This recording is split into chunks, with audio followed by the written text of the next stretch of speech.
특수통합교육과 김민상, 이미규, 이지혜, 장진호, 2조 청각장애 발표 시작하겠습니다.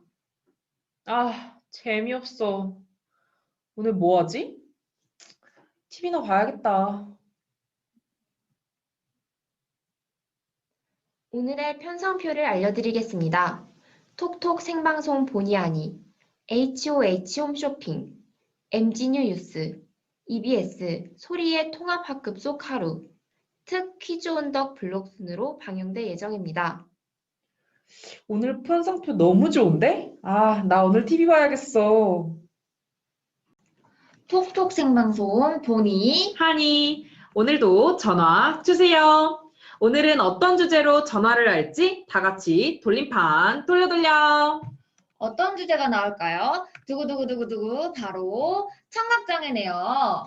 처음 듣는 친구들을 위해 청각장애가 무엇인지 먼저 소개해야겠죠? 네, 맞아요. 하니, 제가 먼저 소개해보고 싶은데 괜찮을까요? 그럼요. 네, 청각장애란 소리를 전달하는 특정 기관의 손상으로 인해 일상적인 소리를 듣고 생활하는데 어려움이 있는 경우를 말합니다.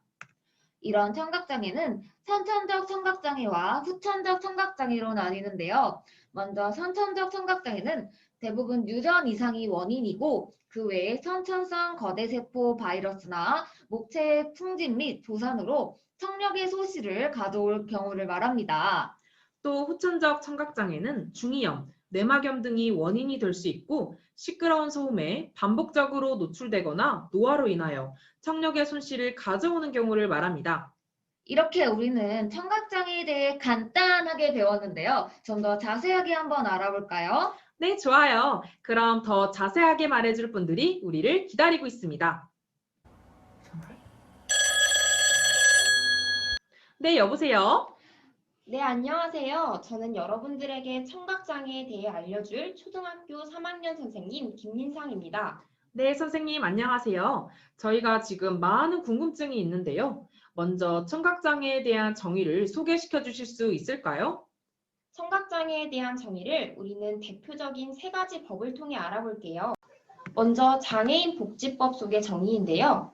이 법에서는 청각장애를 두 귀의 청력 손실이 각각 60데시벨 이상, 한 귀의 청력 손실이 80데시벨 이상이고 다른 귀의 청력 손실이 40데시벨 이상인 사람, 두 귀에 들리는 말소리의 명료도가 50% 이하인 자와 함께 평형 기능에 상당한 장애가 있는 사람을 말하고 있습니다. 그리고 특수교육진흥법에서는 두 귀의 청력 손실이 90데시벨 이상, 보청기를 착용하여도 음성 언어에 의한 의사소통이 불가능하거나 곤란한 사람, 일상에서 청각의 기능 활용이 어려워서 일반인과 함께 교육받기 곤란한 사람을 말합니다. 마지막으로 장애인 등에 대한 특수교육법 시행령 중 제10조에 의하면 보청기를 착용하여도 청각을 통한 의사소통이 불가능하거나 곤란한 상태, 청력이 남아있어도 보청기를 착용해야 청각을 통한 의사소통이 가능해서 청각에 의한 교육적 성취가 어려운 사람을 말하고 있습니다. 네, 이렇게 선생님께서 이해가 잘 되게 정의를 소개시켜 주셨네요. 제가 알기로는 청각장애에도 구분이 된다는데 맞나요, 선생님? 네, 맞습니다. 청각장애는 농과 난청으로 구분이 되는데요. 먼저 농은 보청기 착용의 여부와 관계없이 청각을 통해서 언어적 정보를 처리할 수 없을 정도로 청각장애가 심각한 경우를 말합니다. 난청은 보청기를 착용한 상태에서 청각을 통해서 언어적 정보를 처리할 수 있을 정도의 잔존 청력이 있는 경우인데요. 난청은 농의 범주 안에는 들지 않지만 듣기 수행이 잘 되지 않아서 아동의 교육에는 심각한 영향을 미치는 상태라고 할 수 있습니다. 네, 선생님 이렇게 자세히 설명해 주셔서 너무 감사합니다. 잠시만요, 보니 지금 또 다른 전화가 오고 있다네요. 여보세요? 네, 안녕하세요. 저는 국립특수교육원에서 근무하고 있는 한 전문가입니다. 주제가 청각장애라는 소리를 듣고 알려드리고 싶은 것들이 많아서 이렇게 전화를 바로 하게 되었네요. 저희 프로를 보고 전화를 주시다니 너무 감사합니다. 네, 선생님께서는 어떤 것을 알려주고 싶으신가요? 네, 저는 관련 기관에서 일하고 있는 만큼 청각장애 학생에 대한 학교 재학 현황을 알려드리고 또 청각장애에 대한 징후들을 알려드리려고 합니다. 오, 너무 좋네요. 한번 소개해 주시겠어요? 먼저 청각장애 학생의 현황을 살펴보자면 현재 청각장애 등록자 기준으로 초등학교 일반학급에 재학 중인 청각장애 학생은 746명입니다. 오, 그렇군요. 새롭게 알게 되었습니다. 그러면 청각장애에 대한 징후를 말씀해 주시겠어요? 네, 징후는 행동적인 면 그리고 외모적인 면에서 두드러지게 나타나는데요.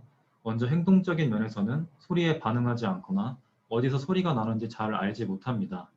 또한 발음이나 구어 사용이 같은 연령대의 아동과 다르고 주의 집중을 잘 하지 못하여서 네, 뭐라고요? 와 같은 행동을 하는 등 다양한 모습을 보이게 됩니다. 외모적인 면에서는 계속 귀를 잡아당긴다거나 입으로 숨을 쉬는 모습을 보입니다. 마지막으로 아동은 말로 잘 들리지 않는다, 피곤하다라는 말을 많이 하는데요. 이렇게 여러 징후에 대하여 여러분들은 기억하고 또 아동들을 잘 관찰하면 좋을 것 같습니다. 네, 좋습니다. 아주 쉽게 청각장애의 징후에 대해 잘 알아보았는데요. 이번에는 저희가 모셔왔습니다. 바로 청각장애를 가지고 있는 학생의 부모님의 이야기 한번 들어보겠습니다. 네, 안녕하세요. 저는 청각장애를 가지고 있는 아동의 학부모입니다. 저는 제가 보았고 공부해왔던 청각장애 학생의 말과 언어, 사회 정서적 발달, 그리고 인지 및 학습에 대하여 이야기를 하려 합니다. 네, 너무 기대가 되네요. 그러면 하나씩 자세히 설명해 주시겠어요? 네, 먼저 말과 언어의 발달에 대해서 말씀드릴게요. 우리 아이들은 말을 할 때 특정 음소를 탈락하거나 대치시키는 경우가 많고, 말의 억양이나 높이의 어색함, 속도나 운율의 부적절함과 함께 비음 및 탁한 소리를 하는 경우가 있습니다. 더불어 수어를 사용하는 학생의 경우 수어의 영향으로 독특한 문장 패턴을 구사하기도 합니다. 두 번째는 사회 정서적 발달인데요. 청각장애 아동은 사소한 사회적 관습이나 태도도 구체적으로 가르쳐야 하는 경우가 많습니다. 의사소통의 곤란으로 일반 학급에서 또래 관계 형성에 어려움을 겪기도 하고요. 학업 지체로 자신감이 부족하고 낮은 자아 개념을 가지고 있을 수 있으며 개인차는 있지만 다소 충동적이고 자기 중심적인 성향이기도 합니다. 뿐만 아니라 성인 세계와 노인 세계 사이에서 정체성의 혼란을 경험하는 학생도 종종 있습니다. 우와, 정말 새로운 내용이네요. 이제 마지막 인지 및 학습적인 부분은 어떤가요? 마지막으로 인지 및 학습적인 부분에서 인지 발달은 정상 범주에 속하나 학업 성취와의 차이가 상당히 크고 지능 검사에서 구체적 사고를 요구하는 과제는 쉽게 해결하나 추상적 사고를 요구하는 과제에는 어려움을 나타냅니다. 또한 언어 개념을 형성하는 데 어려움이 있고 언어 관련 교과에서 특히 어려움이 있습니다. 아, 정말 상세하게 설명해 주셔서 감사합니다. 맞아요. 오늘 이렇게 청각장애에 대해서 자세히 알아보았는데요. 보니 유익했죠? 네, 그렇습니다. 저뿐만 아니라 다른 친구들도 그럴 거라 생각하네요. 그러면 다음 시간에는 다른 주제로 다 같이 만나요. 안녕! HOH 홈쇼핑 시청자 여러분, 안녕하세요. 쇼호스트 김민상, 이지혜입니다. 오늘 저희가 소개해드릴 제품은 청각장애인의 보조공학 기기입니다. 다들 어떤 상품이 소개가 될지 궁금하시죠? 네, 첫 번째로 보여드릴 상품은 바로 인공와우입니다. 와우라는 단어가 익숙하지 않으실 텐데요. 지혜 씨는 알고 계신가요? 물론이죠. 와우는 우리 귀에 있는 달팽이관 아닌가요? 즉, 인공와우는 달팽이관이 제 기능을 하지 못해서 소리를 잘 듣지 못하는 사람에게 달팽이관의 기능을 대신해주는 기기인 것이죠. 어떤가요, 민삭 씨? 저 제대로 알고 있나요? 맞습니다. 이번에는 인공와우의 구성품을 소개하겠습니다. 크게 외부 장치와 내부 장치로 나뉘는데요. 외부 장치는 마이크로폰, 어음 처리기, 송신기 및 안테나로 이루어져 있고 내부 장치는 수신기와 전극으로 되어 있습니다. 달팽이관의 기능을 대신해주는 이 제품. 이번 기회에 놓치지 말고 구매하세요. 와, 두 번째로 소개해드릴 제품은 바로 쉐어 타이핑 글래스입니다. 어떤 제품이죠, 지혜 씨? 이 제품은 청각장애인들에게 요즘 많이 사용되고 있는 보조공학기기라고 할 수 있습니다. 안경에 상대방의 말이 바로바로 자막으로 출력되어 시각적으로 상대방이 어떤 말을 했는지 바로 알 수 있는 장점을 가지고 있습니다. 현재 강연회와 공청회 그리고 세미나에서까지 이 쉐어 타이핑 글래스를 많이 사용하고 있다고 합니다. 수업에서 활용할 수 있는 방법을 생각해 본다면 청각적 정보인 교사의 말을 시각화하며 수업을 할 수 있다는 것에 장점이 있겠네요. 자, 이렇게 두 번째 쉐어 타이핑 글래스 제품을 소개해드렸는데요. 여기서 끝나지 않습니다. 바로 세 번째 제품 소개해드리도록 하겠습니다. 세 번째 제품은 FM 송수신기라는 제품입니다. 민상 씨, 혹시 소개해 주실 수 있나요? 네, 제가 설명해 드리겠습니다. 이 FM 송수신기는 FM 송신기와 수신기 그리고 보청기로 이루어져 있는 제품입니다. 송신기를 선생님이 착용하면 수신기를 통해 학생의 인공와우나 보청기로 연동되어 소리를 받아들이면 학생이 착용하고 있는 보청기로 소리를 듣게 되는 구조를 가지고 있습니다. 아, 그렇다면 교육 현장에서 선생님의 소리를 선별적으로 잘 듣고 싶거나 청력 손실로 인해 집중력이 떨어질 때 효과적인 제품이겠네요. 오, 지혜 씨가 정확하게 짚어주셨군요. 맞습니다. 또한 한 교실 안에서 소그룹, 개별 교육이 필요할 경우에는 각각의 주파수로 변경 후에 분리된 교육을 실시할 수 있다고 하네요. 역시 오늘의 최다 구매 제품인 이유가 있었네요. 자, 그 다음은 시청각 장애인용 TV입니다. 소리가 들리지 않아 TV 사용이 많이 힘드셨죠? 하지만 이 제품은 자막 방송과 화면 해설 방송을 편리하게 볼 수 있는 일체형 TV랍니다. 그렇습니다. 자막 기능이 내부에 설정되어 있으며 방송 화면과 분리되어 자막 및 수어 화면을 볼 수 있는 점이 장점입니다. 특히 수어 화면이 최대 200%까지 확대되는 이 상품 놓칠 수 없겠죠? 우와, 지금 당장이라도 사고 싶은 상품입니다. 40인치 TV 현재 매진 임박이니 서둘러 구매해주세요. 다섯 번째로 소개해드릴 제품은 바로 바이브링 센서입니다. 어떤 제품인지 너무나 궁금해지는데요. 궁금하신가요? 제가 소개해드리도록 하겠습니다. 이 제품은 두 개의 반지와 손목시계 형태로 주변의 소음을 인지할 수 있도록 돕는 웨어러블 알람 제품입니다. 정확히 어떻게 사용할 수 있는 건가요? 우리 민상 씨가 너무 궁금하신가 보네요. 예를 들어 사용자의 주위에서 빵빵 하고 자동차 경적 소리가 들리면 반지에서 소음을 받아들이고 손목시계가 진동하며 자동차가 근처에 있으니 조심하세요 라고 알려주는 것이죠. 아하, 이런 제품이었군요. 청각 장애인이 아무래도 자기의 귀나 시야를 벗어난 소리를 감지하는 것은 상당히 어려운데 이 점을 보완해 줄 수 있는 제품이네요. 민상 씨가 이 제품의 장점을 잘 파악해 주셨네요. 이 방송을 보시는 시청자 여러분, 오늘의 추천 상품입니다. 눈여겨봐 주세요. 여섯 번째 상품은 청각 장애인용 촉각 스피커입니다. 이 상품은 스피커의 울림을 통해 청각 장애인도 음악을 감상할 수 있게끔 만들어줍니다. 어떻게 스피커의 울림을 통해 음악 감상이 가능할지 궁금하시죠? 촉각 스피커에 있는 바늘이 음악에 따라 요동치고 움직이면서 진동을 느끼게 해줍니다. 그리고 오실로스코프 기능은 음파의 패턴과 음표를 보여줍니다. 즉, 시각과 촉각의 결합으로 청각장애인들에게 음악을 접하게 해주는 상품이죠. 놓칠 수 없는 상품입니다. 이번 상품은 빛과 진동을 통해 주변 환경을 인지할 수 있도록 하는 청각장애인용 무선 신호기입니다. 전화 벨소리, 초인종 소리, 주변 소리 등을 신호기를 통해 인지할 수 있으며 이동과 휴대가 간편해서 어떤 장소에서도 사용할 수 있습니다. 또 어떤 장점이 있을까요? 이 제품은 개인 공간, 작업장, 지역사회 등 다양한 공간에서 활용할 수 있으며 위급 상황에 보다 빨리 대처할 수 있도록 돕는답니다. 어서 구매하세요. 대망의 마지막 상품입니다. 어머, 마담 임박이라고 합니다. 관심이 있으신 분은 자동 주문 전화로 상담 예약을 받으셔도 좋을 것 같습니다. 마지막 상품은 윤이라고 하는 제품인데요. 이 제품의 특징은 수화를 문자와 언어로 변환하고 또한 목소리를 텍스트로 변환시켜주기도 하는 보조공학 기기입니다. 와, 그렇다면 말을 하지 못하는 청각 장애인도 수화를 통해서 대화할 수 있고 수화를 모르는 비장애인과도 대화할 수 있겠네요. 그렇죠. 이것이 바로 대화의 장벽을 허무는 그런 공학기기가 될 것이라고 생각합니다. 또한 청각 장애인 학생들에게도 적용할 수 있는데요. 교실에서 친구들과 대화할 때 효과적인 의사소통 방법이기도 합니다. 복잡한 수화 내용을 말하고자 하는 경우 윤희를 활용하여 수업 중 의사소통이 가능하다는 것이 최고의 장점이라고 할 수 있겠네요. 방송 마지막으로 윤희를 활용하는 영상을 보여드리겠습니다.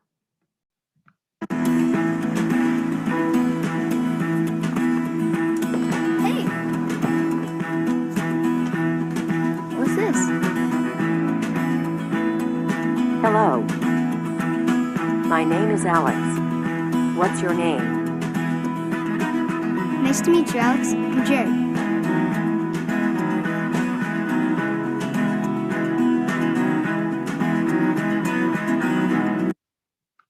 네, 영상 잘 보셨나요? 윤희라는 기기의 매력을 볼 수 있었던 영상입니다. 오늘 소개해드렸던 여러 가지 보조공학 기기들을 구매하는 방법도 있지만 각 지자체에서 지원받는 방안도 있습니다.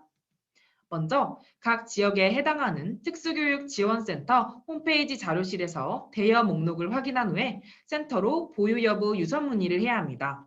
그 다음 대여 신청서를 작성하여 업무관리 시스템으로 공문을 시행해야 합니다. 그 다음 순서가 무엇이었죠, 민상씨? 네, 제가 말씀드리겠습니다. 다음 순서는 신청학교 교사 또는 학부모가 직접 센터로 방문해서 해당 기기를 수령해야 합니다. 그리고 그렇게 수령받은 기기들을 학교 교육과정 시간 내에서 활용할 수 있습니다. 이렇게 필요한 보조공학 기기를 지원받음으로써 청각장애 학생들 모두가 행복한 학교 생활을 누리길 바랍니다. 어머, 모든 홈쇼핑 방송 시간이 끝났습니다. 네, 모든 제품이 완판되었습니다. 오늘도 시청해주신 여러분 감사드립니다. 지금까지 하드 오브 히어링 HO 홈쇼핑의 쇼호스트 김민상, 이지혜였습니다. 감사합니다. 감사합니다. 안녕하십니까 시청자 여러분, NG뉴스의 아나운서 이미규입니다. 오늘의 토픽 순서는 청각장애인의 교육적 요구와 교육적 요구를 충족해 줄 수 있는 지원 방안에 대해서 여러 명의 전문가와 이야기 나누어 보려고 합니다. 그 전에 앞서 NG뉴의 이지혜 기자가 청각장애 학생들이 요청한 통합학급에서의 교육적 요구에 대해서 취재했다고 합니다. 안녕하세요 기자님. 안녕하세요. 사회보도국에 소속되어 있는 이지혜 기자라고 합니다. 네, 반갑습니다. 기자님께서 청각장애 학생들의 교육적 요구에 대해서 취재를 해오셨다고 하는데 어떤 교육적 요구들이 있었나요? 저는 통합학급에 재학하고 있는 청각장애 학생들을 대상으로 설문조사를 실시했습니다. 내용은 크게 교육적 요구와 의사소통적 요구, 그리고 학습생활 적응 차원의 요구로 나누어져 있습니다. 먼저 교육적 요구에 대해서 보시죠. 한 청각장애인은 인터뷰에서 학생들에게 청각적으로 제공되는 교사의 수업 내용, 그리고 친구들과의 소통들이 학생들에게는 시각적 또는 촉각적 정보로 전달될 수 있어야 합니다라고 말했습니다. 아무래도 청각장애의 특성상 대화의 장벽에서 자유롭지 못하다는 점을 알 수 있었습니다. 이 밖에도 수업 관련, 문자 통역, 수화 통역 요청 등이 통합학급에서 갖추어야 할 방안으로 나왔습니다. 네, 아무래도 청각장애 학생들은 구어로 표현하기도 청각으로 듣기에도 어려움이 있다 보니 통합학급에서 이런 어려움들이 있었군요. 그제 학업적인 고충이 느껴지는 자료인 것 같습니다. 그렇다면 혹시 코로나로 인해 원격 수업이 진행되고 있는 것으로 알고 있는데요. 혹시 원격 수업에서 그들의 어려운 점이 있었나요? 물론입니다. 최근 기사 제목들을 보시면 코로나19, 정부 대책에 청각장애 학습권은 뒷전, 자막, 수어 통역 없어 막막, 온라인 수업에 소외받는 장애 학생들, 코로나19 장애 학생 사각지대 해소 필요 등 청각장애 학생의 수업권이 보장되지 않고 있는 상황이 벌어졌습니다. 인터뷰에서 한 선생님은 교육부 발표에서 전국의 모든 학생이라고 지칭한 대상에 수어를 사용하는 농학생들은 포함되지 않는 것 같다며 초중고 학생들에게 학습 도구로 이용되는 EBS 동영상 등의 온라인 콘텐츠에는 일부만 자막이 제공될 뿐 어디에도 수어 통역은 없다라고 지적했습니다. 하루빨리 지원 방안을 찾아서 모든 아이들이 공부할 수 있는 사회가 오기를 바랍니다. 네, 청각장애 학생들도 편리하게 공부할 수 있는 그런 날이 오기를 저 역시 바랍니다. 의사소통적 요구에는 어떤 것들이 있었나요? 청각장애인의 특성상 장애를 가진 시기에 따라 구어로 잘 표현하는 사람이 있는 반면 어려워하는 사람도 있습니다. 그렇기 때문에 구어적 지원과 수어적 지원이 동시에 이루어져야 하는데요. 구어적으로 필요하다고 요청했던 것은 음성 언어를 보완할 수 있는 문자 언어 지원이 필요하다고 합니다. 교실에서 교사가 말하는 속도를 전부 이해하기에는 속도가 빠를 수 있기 때문에 노트북 대필이나 문자 통역 등의 음성 언어를 시각적인 문자 언어로 변환할 수 있는 지원도 있었으면 좋겠다고 말했습니다. 또한 수어적 차원의 요구도 있습니다. 수어를 사용하는 사람들의 경우 음성 언어를 수어로 통역해 주었으면 좋겠다는 요청 사항도 간혹 있었습니다. 이 경우 흔한 사례는 아니지만 수어 통역사를 배치하거나 노트북 대필 지원, 그리고 수어 문자 통역 원격 지원의 방안도 나왔습니다. 의사소통적 차원에도 많은 방안이 있었군요. 기자님의 취재 덕분에 많은 것을 알아가는 것 같습니다. 마지막으로 학급생활 적응 차원에서의 요구는 어떤 것들이 있었나요? 오른쪽 표를 보시면 청각장애 학생들이 통합학급에서 적응하기 위해 지원 요청한 통계가 나와 있습니다. 청각장애 학생을 위한 좌석 위치 선정이 52.1%로 많았고 수업 관련 요청이 41.5%, 생활 및 진로 상담이 38.8%로 응답률이 높았습니다. 청각장애 학생의 특성상 자리의 위치가 중요할 것으로 생각됩니다. 다수의 청각장애 학생들이 요청한 것처럼 이는 통합학급의 현장에서 필수적으로 변화되어야 할 모습으로 볼 수 있습니다. 교실 안에서 아이들은 보통 청각을 통해 의사소통이 이루어집니다. 또한 언어 능력의 지체 및 경험의 차이로 인해 사회적 관계 형성에 어려움이 있을 수 있으므로 고립감을 느끼지 않도록 교사와 또래 학생들의 배려 또한 필요합니다. 가장 중요한 것은 언어적 정보 교환이 시각적, 촉각적으로 그리고 지속적으로 이루어질 수 있어야 합니다. 네, 이렇게 통합학급의 청각장애 학생들의 교육적 요구에 대해서 알아보았습니다. 취재해준 이지혜 기자 감사합니다. 이번에는 일반 학교에서 고립되고 있는 청각장애 학생들, 그렇다면 지원 방안은? 이라는 주제로 청각장애 학생들을 위한 여러 가지 지원 방안에 대해서 전문가 장진호님을 모시고 이야기 나누어 보도록 하겠습니다. 안녕하세요, 진호님.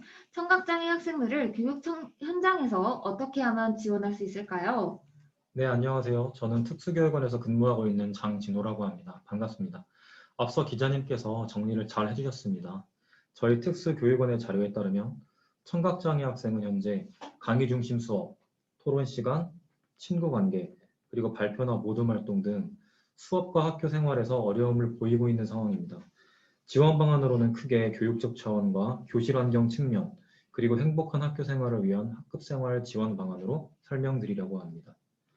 뒷부분의 경우에는 청각장애 학생을 담당하고 계신 초등학교 선생님께서 직접 설명해 주실 계획입니다. 다양한 지원 방안 계획이 있군요. 첫 번째 주제인 교육적 차원의 지원입니다. 진호님, 개별화 교육 프로그램은 무엇입니까?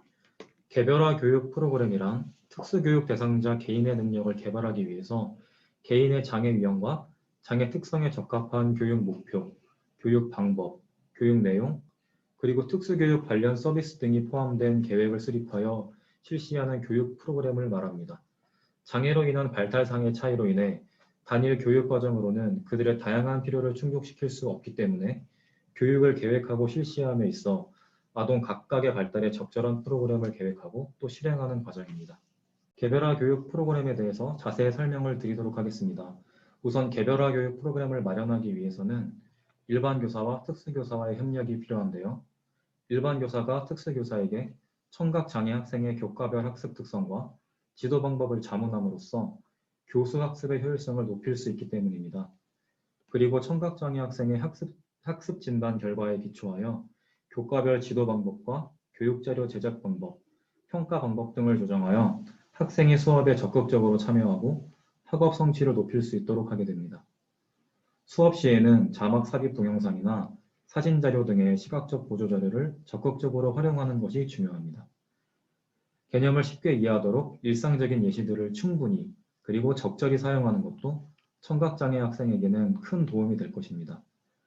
마지막으로 실기교과에서는 직접 체험을 할 수 있는 실험활동 및 실습 활동을 강화하는 것에 중점을 두어 청각장애 학생들도 수업에 적극적으로 참여할 수 있도록 프로그램을 운영해야 합니다. 개별화 교육에 대한 깔끔한 설명 감사합니다. 방금 말씀하셨던 내용 중에 시각적 보조 자료에 대해 언급하셨는데 구체적인 예시가 있을까요? 이 밖에도 청각장애 학생들을 돕기 위해 시각화된 자료들은 많은데요. 제가 예시를 2가지 정도 가지고 왔습니다. 첫 번째는 초등교과 수어사전인데요. 이 책은 국립특수교육원에서 제작을 한 책입니다. 공통교육과정을 적용받는 초등학교 청각장애 학생의 어휘 수준 및 청각적 특성을 고려하여 만들어졌다고 합니다. 국어, 수학, 사회, 과학 이렇게 총 4개의 과목 중에 중요한 단어를 골라 총 700개 단어를 수어로 지원한다고 하는데요. 사파와 QR코드를 활용한 수어사전 및 동영상을 제시하여 학생 스스로 흥미를 가지고 어휘의 개념을 이해하고 탐구할 수 있는 반복적인 자기주도적 학습이 가능하도록 구성하였다고 합니다. 이런 방법으로 교과 내용을 시각화하여 청각장애 학생들의 학습을 돕는 방법도 있군요. 다음 자료인 청각장애용 보조교과서는 많이 상용화되어 있는 자료인가요? 네, 아쉽게도 아직까지는 청각장애인용 보조교과서는 상용화가 되어 있지 않은 실정입니다. 현재 미래엔에서 2015 교육과정을 반영한 책이 나와 있는데요. 청각장애 학생들의 영어에 대한 학습 동기 및 흥미를 유발하기 위하여 미국 수어 표현을 함께 제공하고 있습니다. 또한 이 책은 전자저작물로도 제공이 되고 있습니다. 전자저작물에서 제공되는 음성 자료는 모두 자막과 함께 제공되고 미국식 수어 표현과 입모양을 확대한 동영상은 교과서에 그 QR코드를 삽입하여 접근의 용이성을 높여 학습을 돕고 있다고 합니다. 청각장애인 학생을 위한 교과서가 아직 많이 확대되지 않았다는 것에 아쉬움이 남습니다. 교육적 차원의 지원 방안에 대해서 말씀해 주셔서 감사합니다. 이번에는 교실 환경이라는 주제인데요. 교실 환경, 어떤 지원 방안입니까? 네, 교실 환경 측면에서의 지원 방안은 청각장애 학생들이 통합학급에서 비장애 학생들과 함께 학습하고 적응하기 위해 교사가 꼭 신경 써야 하는 부분에 대한 내용입니다. 전국에 계신 청각장애 학생의 담임 선생님들, 이 부분을 꼭 자세히 들어주시기 바랍니다. 청각장애 학생 통합 수업의 가장 큰 관건 중 하나는 바로 자리 배치이다 라는 말 들어보셨나요? 들어보지 못했는데요. 자리 배치가 왜 중요한가요? 네, 청각장애 학생은 아무래도 청각적인 정보가 결여되기 쉬운 학생인 만큼 교사의 말을 특히 더 잘 들을 수 있는 청각적 정보를 비교적 빠르고 쉽게 받아들일 수 있는 자리에 있어야 합니다. 그런 면에서 가운데 맨 앞자리가 청각장애 학생에게는 좋다고 할 수 있습니다. 교사가 수업을 하는 상황에서 아동은 교사의 입모양을 읽고 교사의 목소리를 비교적 빠르고 선별적으로 들을 수가 있는 것이죠. 학생의 좌석은 교사를 정면으로 바라볼 수 있도록 배치해야 하고 교사는 되도록 아동에게 등을 돌리지 않도록 유의해야 합니다. 자리 선정에도 다양한 이유가 있었네요. 제가 이 부분까지는 몰랐던 것 같습니다. 또한 교실의 환경과 위치도 중요한데요. 보청기를 사용하고 있는 경우에는 말소리뿐만 아니라 모든 소리가 크게 들리기 때문에 소음 수준을 잘 고려해야 합니다. 청각장애 학생이 있는 교실이라면 소음이 많은 식당 그리고 음악실과는 거리가 있어야 하고 교실 내에서는 의자 다리 밑에 커버를 씌우거나 가능하다면 카펫이나 커튼을 이용해서 소리를 흡수하도록 해서 교실 안팎의 소음을 최대한 줄이는 방안을 선택하는 것이 좋습니다. 그렇군요. 다양한 지원 방안 감사합니다. 혹시 또 준비해 오신 내용이 있나요? 네, 물론입니다. 그 밖에도 청각장애 학생을 지원하기 위한 교실 환경 3가지를 가지고 왔습니다.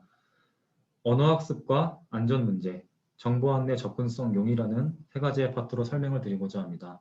먼저 언어학습 측면에서 교실 환경에 있어서는 청각장애 아동의 나이가 어린 경우 교실 내의 물건에 이름을 써붙여서 어휘의 발달을 도울 수 있고 다른 비장애 아동들의 읽기 능력을 발달시키는 데도 유익하다는 점에서 이러한 방법을 고려할 수 있습니다. 또한 청각장애 학생은 안전 문제에서도 자유로울 수 없는데요. 비상시 이용해야 하는 비상도구는 문자 설명과 함께 제시하여 이해를 도울 수 있는 것이 좋고 또 화재 비상 시스템에 비상벨과 함께 깜빡이는 시각적 신호를 설치하는 것이 좋습니다. 그렇네요. 안전 문제에서도 자유로울 수 없다는 말이 공감이 됩니다.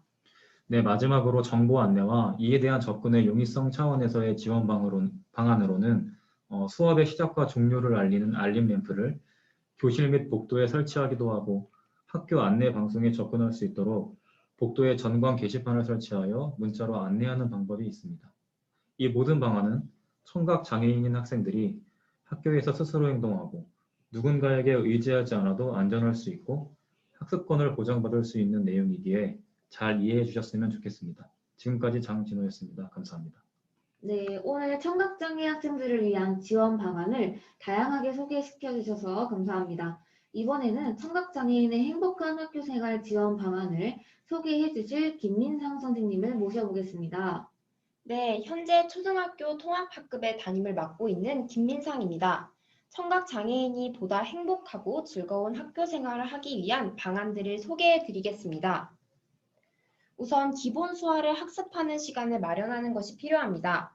실제로 대전 성남초등학교에서 청각장애 3급의 조연군 군을 위해 5학년 모든 학생이 수화를 배웠던 사례가 있습니다. 기본 수화 교육을 통해서 친구들과 대화를 나누기 어려웠던 조연군 군이 수화로 일상적인 대화를 나누며 교우 관계도 더 좋아졌다고 합니다. 수어는 문자 언어와는 다른 문법 체계를 가지고 있는 하나의 언어입니다. 교사와 학생들 모두가 간단한 기본 수화를 배워보는 시간을 가짐으로써 청각장애 학생을 이해하고 그들에게 공감할 수 있을 것입니다. 그렇군요. 간단한 수화 학습이 비청각장애 학생과 청각장애 학생 모두에게 도움이 될 것 같습니다. 또 다른 방안에는 무엇이 있을까요? 네, 장애 이해 교육을 실시하는 방법이 있습니다. 장애 이해 교육은 단발성으로 그치는 것이 아니라 지속적으로 이루어져야 합니다. 장애 학생들과 교사들 대상으로 장애 이해 교육을 실시함으로써 청각 장애에 대한 이해를 돕는 것이 생활 전반에 있어서 협조를 이끌어낼 수 있습니다. 청각 장애에 대한 편견을 해소하고 다양성을 인정하며 존중하는 분위기를 만들어야 할 것입니다. 그리고 보완대체 의사소통 기기를 활용해서 자신의 의사를 바로 표현할 수 있도록 지원하는 것이 필요합니다. 보완대체 의사소통이란 말과 언어 표현 및 이해에 크고 작은 장애를 보이는 사람들에게 의사소통을 할 수 있는 기회를 주고 의사소통 능력을 향상시키도록 말을 보완하거나 대체적인 방법을 사용하는 것을 말합니다. 선천적인 청각 장애인의 경우 구어 사용에 어려움을 겪는 경우가 많습니다. 의사소통에서 상당한 불편함을 겪으며 자신이 원하는 바를 전달하지 못하는 청각장애 학생에게 보완대체 의사소통의 활용이 도움이 될 것입니다. 그렇군요. 장애이해 교육으로 청각장애에 대한 편견을 해소하고 보완대체 의사소통 기기로 원하는 바를 전달하는 것이 청각장애 학생들에게 큰 도움이 될 것이라는 의견에 동의합니다. 다음 주제는 재난 상황 시 청각장애 학생들을 지원하는 방안입니다. 청각장애인은 청력의 심한 손상으로 인해 대피 경보를 듣지 못할 수 있습니다. 따라서 청각장애 학생들을 위한 대책 마련이 필요합니다. 우선 시각적인 정보를 제공해야 합니다. 재난 상황을 알려주는 전광판 및 경광판을 설치하고 구어 대신 수화를 통해 재난 정보를 신속히 제공하는 것이 필수적입니다. 그리고 조력자를 미리 지정해서 비상 연락망을 구축해야 합니다. 청각장애 학생들은 시각적인 정보에 의존하기 때문에 조명 등의 안내장치가 없는 경우 조력자의 도움이 필요하기 때문입니다. 마지막으로 청각장애 특성을 고려해서 평상시 시각 재난 경보 장치의 위치를 안내하고 대피 시 충분한 시간을 확보할 수 있도록 해야 할 것입니다. 네, 잘 들었습니다. 청각장애 학생의 특성을 고려해서 그에 적합한 재난 대처 방법을 마련하는 것이 관건이라는 생각이 듭니다. 다음 주제는 과학교과 학습활동 지원에 대한 부분입니다. 청각장애 학생들에게 어떻게 과학을 교육하는 것이 좋을까요? 우선 과학교과의 특성부터 설명해 드리겠습니다.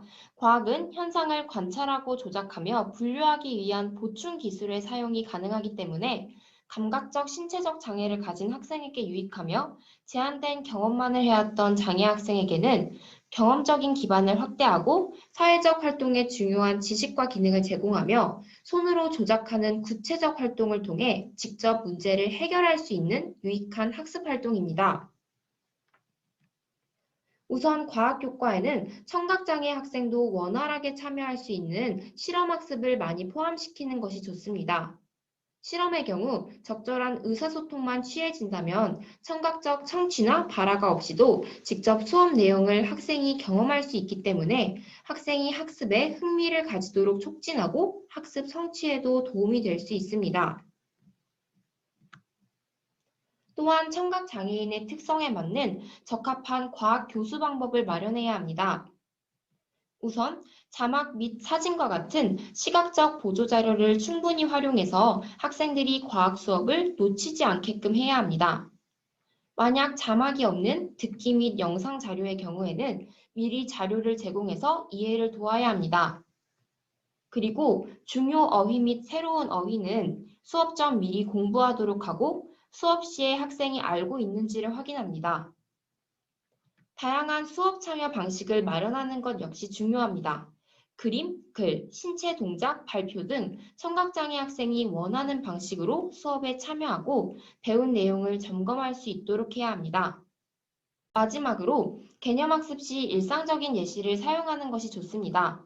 청각장애 학생들은 실제로 자주 접하거나 직관적으로 볼 수 있는 차, 컴퓨터 등의 개념은 쉽게 학습할 수 있지만 중력, 마찰, 관성, 매질 등의 과학적인 개념은 추상적이고 비구체적이기 때문에 개념을 학습하는 데 어려움이 있기 때문입니다. 학생의 특성과 학생을 둘러싼 환경과의 관계를 파악해서 과학 수업을 설계하고 운영할 때 바람직한 과학 교육이 이루어질 수 있을 것입니다.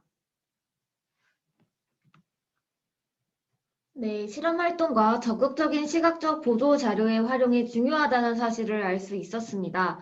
지금까지 청각장애의 교육적 요구와 다양한 지원 방안에 대해 알아보았는데요.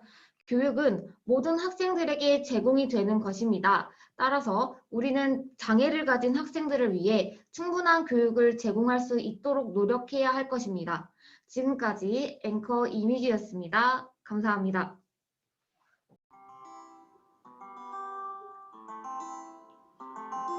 안녕하세요, EBS 시청자 여러분. 오늘은 청각장애를 가지고 통합학급에서 지내고 있는 소리 하루를 함께 시청해 볼까요?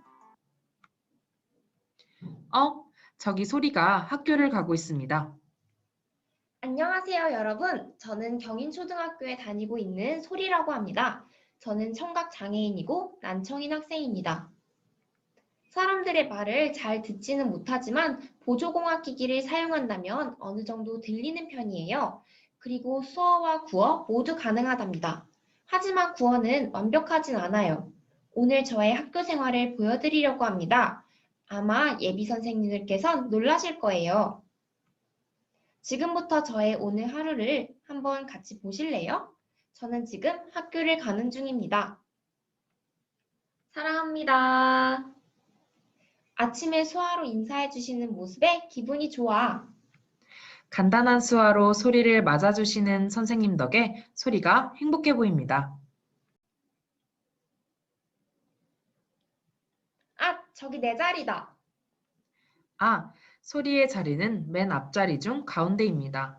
청각장애 학생에게 제일 좋은 자리는 선생님의 입모양과 시각자료가 제일 잘 보이는 것이지요. 교실 천장에는 화재 경보기, 경광등이 있어 재난 상황에도 소리가 빨리 대처할 수 있습니다. 혹시 저번 시간에 배운 내용을 발표해 줄 친구 있나요? 저 이제 3교시 수업 시작이에요. 경인초등학교의 3교시 수업이 시작되고 있습니다. 선생님이 립뷰 마스크를 쓰고 있네요. 입술 모양을 통해서도 대화 내용을 파악할 수 있기 때문입니다. 오늘은 5단원 소리의 성질에 대해서 배워볼 거예요. 저는 현재 FM 보청기를 착용하고 있답니다. 덕분에 선생님의 수업 내용이 잘 들려요. 소리는 수업 시간에 FM 보청기를 착용하고 있습니다. 선생님의 말소리를 선별적으로 들을 수 있어 수업 내용에 집중할 수 있겠네요. 과학 시간 제 책상의 물건들을 구경해 보실래요? 소리가 자신의 책상 위의 물건을 소개해 준다고 하네요. 이 태블릿은 선생님의 말을 자막으로 옮겨주는 역할을 하고 있어요.